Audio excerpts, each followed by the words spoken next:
नमस्कार दोस्तों, ओम नमः शिवाय। स्वागत है आप सभी का इस नए वीडियो में। ओम नमः शिवाय, जय श्री शिवाय, नमस्तुभ्यम, हर हर महादेव। पितृपक्ष की शनिवार अर्थात पितृपक्ष की एकादशी जो कि शनिवार के दिन पड़ रही है और ये एकादशी बहुत ही ज़्यादा विशेष और महत्वपूर्ण होती है। तो इसीलिए आप सभी के लिए आज का ये वीडियो और ये जो उपाय हैं बहुत ही ज़्यादा विशेष और महत्वपूर्ण होने वाले हैं, क्योंकि सबसे ज़्यादा विशेष दिन है पितृपक्ष का, एकादशी की तिथि हो और शनिवार के दिन हम सभी की एकादशी पड़ रही है। तो इसलिए बहुत ज़्यादा खास होने वाला है, जिस दिन पर हम सभी को एक लौंग, एक चावल और एक दीपक वाले छोटे-छोटे विशेष उपाय जो कि हम सभी यदि करते हैं, खास तौर पे पितरों से संबंधित ये स्वधा वाला यदि हम उपाय करते हैं, तो हमारे घर में कभी भी किसी भी प्रकार की धन धान्य की कोई भी समस्या पूरे पितृपक्ष में इस प्रकार से कृपा होती है कि पूरे वर्ष में हमारे ऊपर पितरों की ऐसी कृपा रहती है कि धन धान्य से हमारे ऊपर कभी भी जीवन में कोई समस्या विघ्न बाधा नहीं आती। हमारी आर्थिक स्थिति मजबूत होती है यदि हम एकादशी का यदि लाभ उठाते हुए ये उपाय करते हैं, और शनिवार का दिन है तो और भी ज्यादा विशेष और महत्वपूर्ण होती है। तो बहुत ही ध्यान से देखिएगा और समझिएगा, इस वीडियो को बहुत ही सरल और सहज रूप से बताया जाएगा, गुरु जी द्वारा बताए गए सारे उपाय और संपूर्ण रूप से। तो प्लीज़ वीडियो को स्किप ना करें और बहुत ही ध्यान से देखें, लेकिन उससे पहले वीडियो को लाइक ज़रूर करिएगा और चैनल पर यदि आप नए हैं या फिर हमारी आवाज़ पहली बार सुन रहे हैं, चैनल को सब्सक्राइब ज़रूर रूप से करें। देखिए, यह जो सभी उपाय हैं, यह उपाय आप सभी एकादशी तिथि पर कर रहे हैं अपने पितरों के निमित्त। एकादशी तिथि अर्थात हमारे पितृ देवताओं के साथ-साथ पितृपक्ष में पड़ने वाली इंदिरा एकादशी, जो कि भगवान वासुदेव को समर्पित होती है वैसे तो एकादशी तिथि। और यदि हम एकादशी तिथि पर कोई भी उपाय करते हैं, तो विशेष रूप से एकादशी तिथि जो है, यह जानी जाती है हमारे घर में हर प्रकार से शांति के लिए, भगवान वासुदेव की अनुकंपा कृपा से, और धन धान्य की बढ़ोतरी के लिए, धन में वृद्धि के लिए। यानी कि यदि हम एकादशी तिथि के दिन उपाय करते हैं, तो धन में वृद्धि भी होती है और हमारे घर परिवार में सुख शांति समृद्धि ऐश्वर्य कीर्ति भी आती है। तो इन दो चीजों की पूर्ति के लिए और पितृ हमारे ऊपर प्रसन्न रहते हैं यदि हम एकादशी पर अपने पितृ देवताओं को भी याद करते हैं। तो पितृ प्रसन्न रहते हैं, पितृ खुश रहते हैं, तो हमारे घर से हर प्रकार से जो कष्ट है, जो बाधाएं हैं, वह दूर होते हैं। तो हम एकादशी पर इन तीन छोटे से छोटे विशेष उपायों में से कोई सा भी एक उपाय कर सकते हैं। बात करते हैं अपने पहले उपाय की। तो देखिए, यदि आपके घर में बहुत ज्यादा परेशानी चल रही है, बहुत ज्यादा कष्ट चल रहा है, बहुत ज्यादा समस्याएं चल रही हैं, कोई ना कोई एक नई परेशानी, नई कष्ट, नई समस्या उत्पन्न होती ही रहती है, जिससे कि आपको बहुत ज्यादा परेशानी, चिड़चिड़ापन आ चुका है, तो आप अपने घर से हर प्रकार से कष्ट परेशानियों को दूर करना चाहते हैं, फिर वह चाहे कोई सी भी हो, चाहे आर्थिक कोई ना कोई नए नए काम आने लगते हैं जो कि धन से संबंधित है, या फिर कोई अन्य कार्य आने लगते हैं, तो आप सभी को क्या करना है कि एक दीपक लेंगे, तैयार करेंगे ठीक एकादशी तिथि के दिन सुबह से लेकर के शाम तक में कभी भी।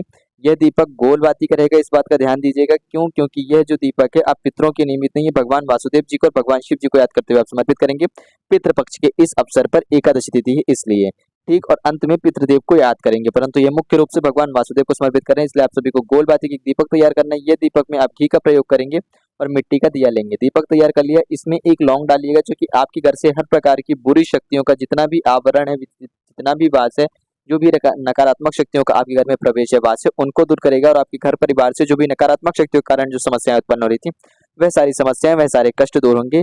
यह एक लौंग, साबुत लौंग आपको इसी दीपक के अंदर डाल करके अपने पितृ देवताओं का नाम लेते हुए किसी भी वट वृक्ष के नीचे जाकर के, यानी कि बरगद पेड़ के नीचे या कहें कि वट वृक्ष के नीचे जाकर के भगवान वासुदेव अर्थात भगवान हरि को याद करेंगे। ओम नमो भगवते वासुदेवाय नमः, फिर ओम महालक्ष्मी नमः का ओम श्री महालक्ष्मी नमः, ओम श्री शिवाय नमस्तुभ्यम या ओम नमः शिवाय, और इसके बाद अंत में अपने पितृ देवताओं का नाम लेकर के मुख्य रूप से आप सभी को हो सके तो एकादशी तिथि है तो 11 बार भगवान वासुदेव जी का नाम लीजिएगा, हरि का नाम लीजिए, ओम नमो भगवते वासुदेवाय नमः यह नाम लीजिएगा। अन्यथा आप चाहें इसके बाद 11 बार भगवान वासुदेव जी का नाम लेकर के माता लक्ष्मी, भगवान शिव और पितृ देवताओं का एक एक बार नाम लेकर के आप सभी को यह दीपक जो है किसी भी वट वृक्ष के नीचे अपने घर के समीप समर्पित करके आ जाते हैं, तो हर प्रकार से आपके घर से कष्ट विघ्न बाधाएं संकट दूर होती हैं। माता लक्ष्मी की कृपा से धन से जुड़ी बाधाएं दूर होती हैं, भगवान शिव की कृपा से आपके घर में सुख शांति समृद्धि आती है, और पितरों की कृपा से आपके घर में जो ग्रह कलेश हो रहा था वह सारी समस्याएं दूर होती हैं। तो यह सारी समस्याएं, हर प्रकार की कष्ट बाधाएं दूर होती हैं यदि हम यह पहला उपाय करते हैं एकादशी तिथि की इस विशेष तिथि पर, इस विशेष अवसर पर,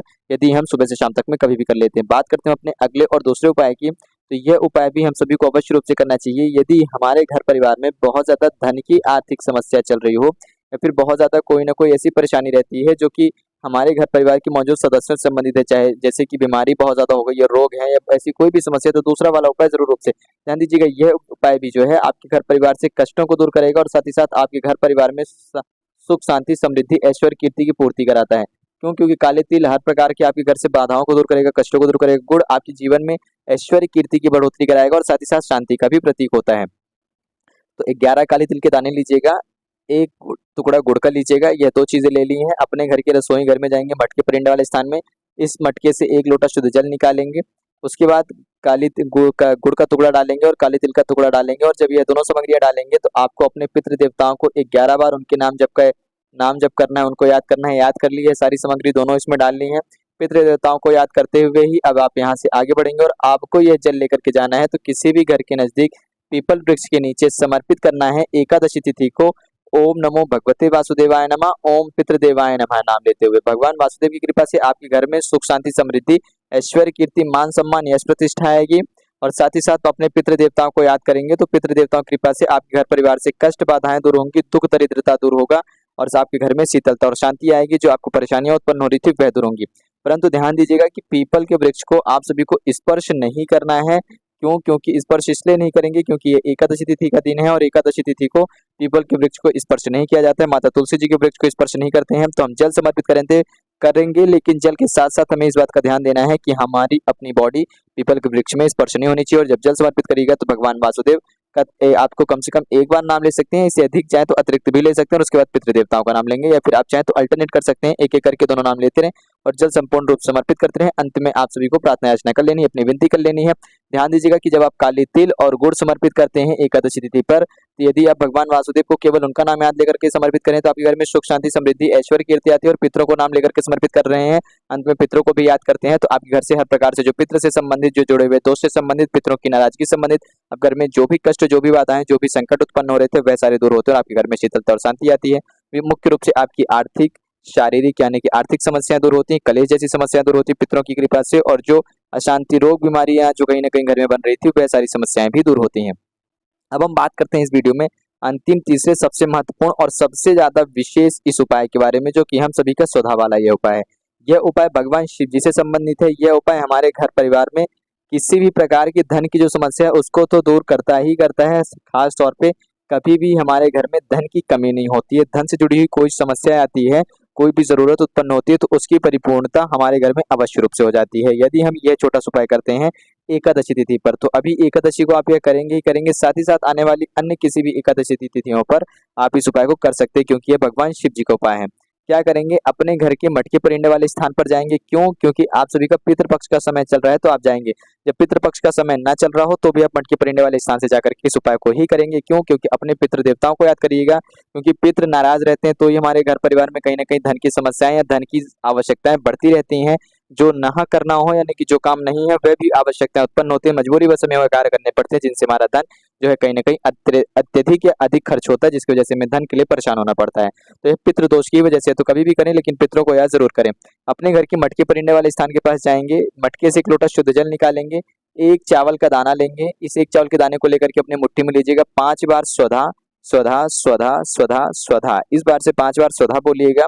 फिर इसी चावल के दाने को इस जल के पात्र के अंदर डाल दीजिएगा। चावल में से दाना डाल दिया है, फिर उसके बाद पितृ देवताओं का एक बार नाम लीजिएगा। पितृ देवताओं को याद करते हुए आप घर पहुंचेंगे। कहाँ पर? अपने घर के नजदीकी किसी भी भगवान शिव जी के मंदिर, वहां पहुंच करके उत्तर दिशा की तरफ आपको अपना मुख करके खड़े होना है और एक लोटा शुद्ध जल जो चावल मिश्रित लाए हैं वह भगवान शिव जी के ऊपर समर्पित कर देंगे। जल जब जल समर्पित करेंगे तो जल समर्पित करने के बाद वैसे तो आप सभी को स्वधा मंत्र का स्त्रोत का पाठ करना चाहिए, परंतु यदि आपको यह स्वधा मंत्र का स्त्रोत नहीं आता है तो कोई बात नहीं, आप क्या कर सकते हैं, स्वधा नाम का केवल 108 बार, कितनी बार? 108 बार यदि आप हो सके तो वहां पर खड़े होकर के नाम जप करें, ताकि आपके घर से हर प्रकार से जो आर्थिक समस्याएं हैं, धन की समस्याएं हैं वह दूर हो। यदि इतना भी समय नहीं है कि 108 बार आप जाप कर सकते हैं तो केवल और केवल क्या करें कि 3 बार आप सभी को स्वधा बोल करके ताली बजानी, यानी कि 3 बार आप ताली बजाएंगे और 3 बार स्वधा बोलेंगे। स्वधा बोला ताली बजाई, स्वधा बोला ताली बजाई, स्वधा बोला ताली बजाई, इस प्रकार से आप 3 बार स्वधा स्वधा बोल करके आपको 3 बार ताली बजानी है।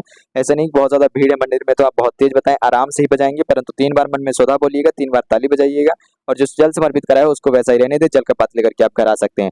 हो सके तो 108 बार स्वधा नाम मंत्र का ही आप जाप यहाँ पर करते हैं तो भी आपको बहुत ज्यादा लाभ देखने के लिए मिलते हैं और भी अत्यधिक आपको लाभ होता है और आर्थिक रूप से और भी ज्यादा प्रबल और मजबूत होते हैं। आर्थिक रूप से आपके घर से परिवार से हर प्रकार की समस्याएं दूर होती हैं और जो समस्याएं थी वह धीरे धीरे खुद ब खुद साधारण रूप से सॉल्व हो जाती है, यानी कि समाप्त हो जाती है और आप उसके समाधान ढूंढ पाते हैं।